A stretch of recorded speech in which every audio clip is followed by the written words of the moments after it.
नमस्कार, सुस्वागतम, वेलकम, अभिनंदन। दोस्तों, आज के इस वीडियो में हम बात करने वाले हैं रहस्य का अनावरण। जी हाँ दोस्तों, प्राण प्रतिष्ठा क्या है और इसका आध्यात्मिक ज्ञान क्या है। दोस्तों, अभी अभी हमारे भारतवर्ष में अयोध्या में भगवान राम पधारे हैं। उनकी प्राण प्रतिष्ठा भी हुई है। उसके बाद लोगों को कई चमत्कार देखने को मिला, जैसे कि उनकी मूर्ति बदल गई, उनकी मूर्ति का रंग बदल गया, भगवान में जैसे प्राण आ गए हो। मूर्तिकार भी ये सब देखकर चौंक गया था और उसने भी बोला है कि मैंने ऐसी तो मूर्ति नहीं बनाई थी। क्या ये सब प्राण प्रतिष्ठा के वजह से हुआ है? दोस्तों, आप जानते हैं क्या होता है प्राण प्रतिष्ठा? नहीं? तो चलिए, ये वीडियो आपके लिए है। मैं आपको संपूर्ण जानकारी देने की पूरी कोशिश करूंगी। दोस्तों, सनातन धर्म में मंदिर के निर्माण के बाद मूर्ति की पूजा करने से पहले उसकी विधि विधान के साथ प्राण प्रतिष्ठा की जाती है। यानी कि जिस भी देवी देवता की मूर्ति हो, उनमें उनकी शक्ति के स्वरूप को स्थापित करते हैं। इस प्रक्रिया में मंत्रों द्वारा उनका आवाहन किया जाता है, जिसके बाद उस मूर्ति में उनकी ऊर्जा समाहित हो जाती है।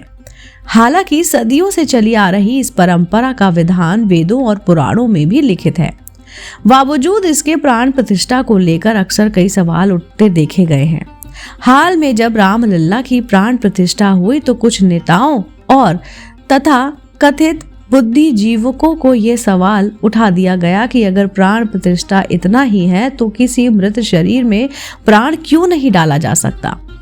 वहीं आम लोगों के मन में भी प्राण प्रतिष्ठा को लेकर ये जानने की जिज्ञासा बनी ही रहती है कि प्राण प्रतिष्ठा आखिर है क्या? क्या पत्थर की प्रतिमाओं में मंत्रों आदि से प्राण डाला जा सकता है क्या? आखिर क्यों मूर्तियों की स्थापना से पहले उनकी प्राण प्रतिष्ठा आवश्यक होती है? भला कोई उपासक ही अपने भक्त को और अपने भगवान को जीवन कैसे प्रदान कर सकता है? दोस्तों, आज का वीडियो इसी पर है। आज के इस वीडियो में हम ऐसे कई सवालों के जवाब लेकर आए हैं, साथ ही साथ जानेंगे इसके रहस्य तथा वैज्ञानिक दृष्टिकोण के बारे में भी। इसलिए बने रहिए इस वीडियो में हमारे साथ शुरू से लेकर अंत तक। नमस्कार दोस्तों, स्वागत है आप सभी का एक बार फिर से आपके अपने पसंदीदा YouTube चैनल में। सनातन धर्म में मूर्ति पूजा का क्या महत्व होता है तो हम सभी जानते हैं। मंदिरों में मूर्ति स्थापना के समय प्राण प्रतिष्ठा करना अनिवार्य है। हम इस बात में भी अनजान नहीं हैं, फिर भी ये सवाल उठाना ही किसी पत्थर में प्राण कैसे डाला जा सकता है, कुछ देर के लिए सोचने पर विवश कर देता है। हालांकि जहां आस्था होती है वहीं पर विश्वास होता है।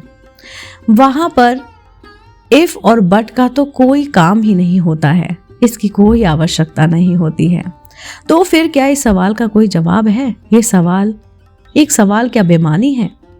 दोस्तों, मंदिर में मूर्ति स्थापना के समय प्रतिमा के रूप को जीवित करने की प्रक्रिया को प्राण प्रतिष्ठा कहते हैं। असल में प्राण के कई सारे अर्थ होते हैं, जैसे कि ऊर्जा, तेज, शक्ति वगैरह वगैरह। प्राण केवल आत्मा या फिर जीवन या फिर श्वास को ही नहीं कहा जाता। इसलिए सवाल का कोई भी मतलब नहीं बनता है कि किसी पत्थर में जान डाल सकते हैं तो मृत शरीर में क्यों नहीं। शायद एक बार यह भी संभव हो सकता है, लेकिन मंत्रों के साथ साथ हमारे पुराणों और शास्त्रों में इस बारे में भी साफ साफ लिखा गया है कि प्राण प्रतिष्ठा किन किन धातुओं व पदार्थों में संभव है। इसलिए अगर हम कोशिश भी करें ना तो वह बेकार ही जाएगी। ऐसा नहीं है कि पुराणों आदि में ये बात बस यूं ही लिख दी गई है। इस बात को आप और आसानी से समझ सकते हैं जब प्राण प्रतिष्ठा के विधि विधान व रहस्यों के बारे में आप जानेंगे, जिसके बारे में हम अंत में चर्चा भी करेंगे। इससे पहले आइए समझते हैं प्राण प्रतिष्ठा के वैज्ञानिक दृष्टिकोण को। आकाश, वायु, अग्नि, जल, पृथ्वी, इसके अलावा भी कई सारी शक्तियां हैं जो हमें दिखाई नहीं देती हैं, लेकिन वायु आदि के रूप में घूमती जरूर रहती है, जिसका मंत्रों की सहायता से सही मुहूर्त में विधि विधान पूर्वक आवाहन किया जाता है तो वह प्रसन्न होकर ऊर्जा के रूप में मूर्तियों में प्रवेश करती है।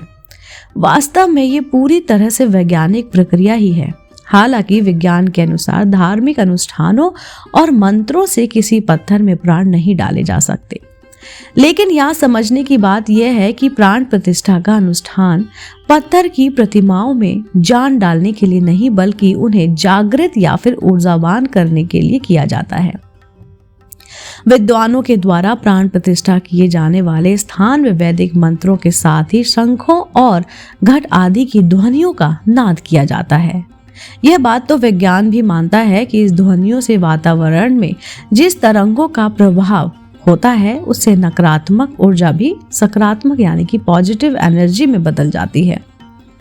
उन तरंगों से वातावरण भी पवित्र और शुद्ध हो जाता है। इसके साथ ही अनुष्ठान में दिए जलाए जाते हैं। दिए जलाने से लेकर हवन आदि तक में जो देशी घी, कपूर और आम की लकड़ियां सहित ढेरों सामग्रियों का इस्तेमाल होता है, वह भी कई तरह के कीटाणुओं और विषाणुओं को खत्म कर वातावरण को शुद्ध करने में सहायक होते हैं।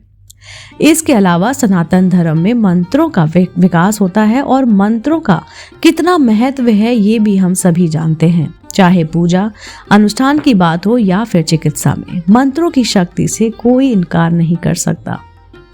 वैसे विज्ञान अभी और कुछ न माने लेकिन ओम की शक्ति को तो स्वीकार कर ही चुका है कि ब्रह्मांड में जो ध्वनि गूंजती रहती है वह तो ओम ही है। जी हाँ, अब यहाँ विज्ञान और आस्था की अपनी अपनी लड़ाई हो सकती है, फिर भी दावा है कि इसमें जीत सनातन धर्म की ही होनी है, क्योंकि सनातन धर्म खुद अपने आप में एक विज्ञान है। और जब सनातन धर्म की इतनी बातें वैज्ञानिक हो सकती हैं, तो मंत्रों और अनुष्ठानों के माध्यम से प्राण प्रतिष्ठा क्यों नहीं किया जा सकता। दूसरी बात कि अगर आप वेदों और पुराणों पर विश्वास करते हैं तो उसमें लिखी बातों को भी मानेंगे, जिसमें न केवल मूर्ति पूजा की बात लिखी है बल्कि मंत्रों के माध्यम से प्राण प्रतिष्ठा का भी विधि विधान बताया गया है। इसलिए इसमें कोई संदेह नहीं है कि सनातन धर्म में मूर्ति पूजा कितनी और आवश्यक है। मूर्ति की प्राण प्रतिष्ठा भी उतना ही महत्वपूर्ण कार्य है। प्राण प्रतिष्ठा के माध्यम को आसानी से अनुभव भी किया जा सकता है। मंदिर में मिलने वाली शक्ति व पवित्रता का एहसास और मूर्ति के प्रति श्रद्धा और आस्था का भाव सब प्राण प्रतिष्ठा की ही देन है। इसके पीछे कोई भी वैज्ञानिक आधार नहीं है। या फिर इसके लिए हमें एक बार फिर से रामलला की प्राण प्रतिष्ठा का उदाहरण लेना होगा। प्राण प्रतिष्ठा से पहले मूर्ति केवल एक कृत होती है, लेकिन प्राण प्रतिष्ठा हो जाने के बाद वह पत्थर की मूर्ति दिव्य ऊर्जा का संचार होने से भगवान का विग्रह बन जाती है।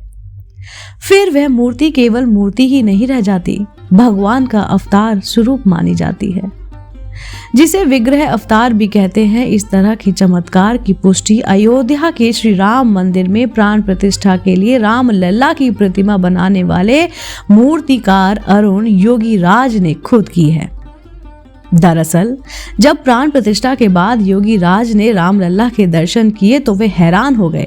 उन्होंने मीडिया से कहा कि निर्माण के समय मूर्ति अलग दिखती थी, लेकिन प्राण प्रतिष्ठा के बाद रामलला ने अलग ही रूप ले लिया है। योगीराज ने कहा कि गर्भगृह के बाहर तक मूर्ति की छवि अलग थी, लेकिन जैसे ही मूर्ति को गर्भगृह में प्रवेश कराया गया उनकी आभा ही बदल गई। मैंने इसे महसूस किया है। मैं मौजूद लोगों को भी इस बारे में मैंने बताया था। यह देवीय चमत्कार ही तो है, और क्या है। योगीराज ने यह भी महसूस किया कि गर्भगृह में प्राण प्रतिष्ठा के बाद रामलला के विग्रह के भाव बदल गए। उनकी आंखें जीवित सी हो गई और होठों पर बल बल उनकी सुलभ मुस्कान जो आ गई। प्राण प्रतिष्ठा के बाद उन्हें विग्रह में देव तत्व का भाव आ गया। योगीराज को हुए इस अनुभव को तो शायद हम किसी ने महसूस भी किया होगा। नहीं यकीन तो रामलला की मूर्ति की जो तस्वीर प्राण प्रतिष्ठा के पूर्व सोशल मीडिया पर वायरल हुई थी, उनकी आंखें देखिए, और फिर जो प्राण प्रतिष्ठा के बाद की विग्रह के रूप में आई तस्वीर, उनकी आंखें देखिए, दोनों में आपको अंतर साफ नजर आएगा।